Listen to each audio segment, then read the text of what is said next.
আচ্ছা, তুমিও কি এই বছর ডাব্লিউবিজি 2026 এক্সাম দিচ্ছ? তোমাদের মধ্যে কিছু স্টুডেন্ট বলবে তা কী সব বাচ্চা বাচ্চা কোশ্চেন করছো, ডাব্লিউবিজি এক্সাম দিবে বলে তো তোমার চ্যানেল সাবস্ক্রাইব করেছি, তোমাকে ফলো করছি। এবার তোমাদের মধ্যে এখন অনেকে সাবস্ক্রাইব করোনি, তো সাবস্ক্রাইবটা করে নাও, কারণ নেক্সট 2 মিনিট টাইম নিব।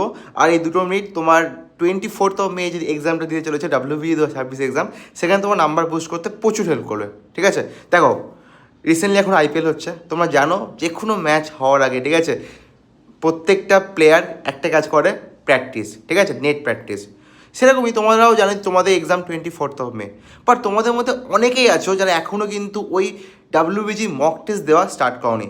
এবার তোমাদের মধ্যে বাচ্চারা বলবে, আমি তো ডাব্লিউবিজি মক টেস্ট দেওয়া স্টার্ট করে দিয়েছি, আমি তো মক টেস্ট দিচ্ছি, মক টেস্টের নাম্বার আসছে বা মক টেস্টের নাম্বার কম আসছে। আচ্ছা, আমি তোমাকে বলি, তুমি কি 11টা থেকে 1টা বা 2টো থেকে 4টা মক টেস্ট টাইম দিচ্ছ? তুমি কি ডাব্লিউবিজি টাইমে মক টেস্ট দিচ্ছ? তোমাদের মধ্যে ম্যাক্সিমাম স্টুডেন্ট হয়তো এটা করছো না। সবাই একটু কমেন্টে জানাও তোমরা কারা কারা ওই 11টা থেকে 1টা, 2টো থেকে 4টা মক টেস্ট দিচ্ছ, প্লিজ কমেন্টে জানাও।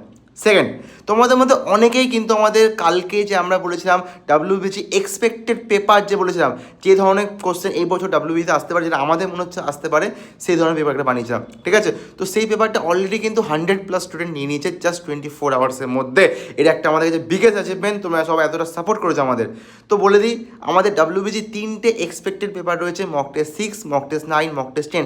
এই 3টে পেপার কালকে থেকে, মানে কালকে মঙ্গলবার, মঙ্গল বুধ বৃহস্পতি 3 দিন জাস্ট মক টেস্টটা দাও। মক টেস্ট 9টা অলরেডি পিআইকিউ বেস মক, যে পিআইকিউ বেস মকটা দিস, দ্যাটস এনাফ। ঠিক আছে, mock test 6, mock test 10 WBG fully expected paper রয়েছে। যারা এখনই আমি 3টা মক টেস্ট দিসনি, মক টেস্টগুলো দে ভাই, কী করছিস, নাম্বারে কন্ট্যাক্ট কর। 3টে মকের প্রাইস মাত্র 99 রেখেছে, 1 প্লেট বিরিয়ানির প্রাইস ভাই, আর কি বলবো, 1 প্লেট বিরিয়ানির প্রাইস।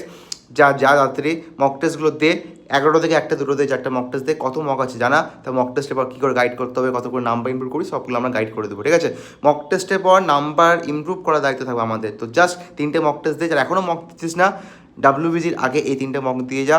আর যা পড়েছি ভালো মতো রিভাইজ কর, ঠিক আছে, আর নতুন কোনো চ্যাপ্টার পড়তে আস না। আর আমাদের 22 তারিখে কিন্তু মোস্ট এক্সপেক্টেড কিন্তু ডাব্লিউবিজি 200 কোশ্চেন করাবো, যে কোশ্চেনগুলো ডাব্লিউবিজিতে আসতে পারে। ওকে, তো এটাই বলবো ভাই, এখনও যারা মক দিস না ভাই, বিশাল রিগ্রেট করবে কিন্তু 24 মের পর। তো ঠিক আছে, তো লাস্ট কয়েকদিন রয়েছে, টাইম ওয়েস্ট করবো না, জাস্ট গিভ ইউর বেস্ট। আর কার কেমন প্রিপারেশন সবাই কমেন্টে জানা, কারা কারা এই টাইমে মক দিচ্ছিস সবাই কমেন্টে জানা।